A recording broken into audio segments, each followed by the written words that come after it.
నా పేరు శ్రీరామ్ శర్మ.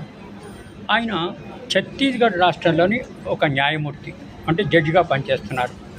ఆయన ఢిల్లీ వెళ్ళవలసింది, ఎయిర్పోర్ట్కి వచ్చారు. టికెట్ అంతకుముందే అడ్వాన్స్ బుకింగ్ చేసి డబ్బులు పే చేసి కొనుక్కున్నారు. ఇన్ టైంలోనే వచ్చారు. ఫ్లైట్ అక్కడ ఉంది, కానీ ఆయన ఎక్కనీయలేదు. ఓవర్ క్రౌడెడ్, ఎక్కువగా టికెట్లు ఇచ్చేసారని ఆయన అలౌ చేయకపోతే ఇంకా చేసేది లేక ఆయన వెనక్కి వచ్చేసాడు. డిస్ట్రిక్ట్ కన్జ్యూమర్ కమిషన్లో కంప్లైంట్ ఫైల్ చేశాడు ఛత్తీస్గఢ్లో. నేను టికెట్ కొన్నాను, ఇన్ టైంలో వచ్చాను, అయినా కూడా నన్ను అలౌ చేయలేదు, ఇది చాలా అన్యాయము, ఇది డెఫిషియన్సీ ఇన్ సర్వీస్ కింద వస్తుంది అని అంటే సదరు ఛత్తీస్గఢ్ డిస్ట్రిక్ట్ కన్జ్యూమర్ కమిషన్ ఇరుపక్షాల వాదనలు విని ఇది ముమ్మాటికి డెఫిషియన్సీ ఇన్ సర్వీస్ వస్తుందని నష్టపరిహారం 2 లక్షల రూపాయలు పే చేయాలి, టికెట్లు ఏదైతే కొన్నారో అది వెనక్కి ఇవ్వాలి అని చెప్పేసి ఆదేశాలు ఇవ్వడం జరిగింది.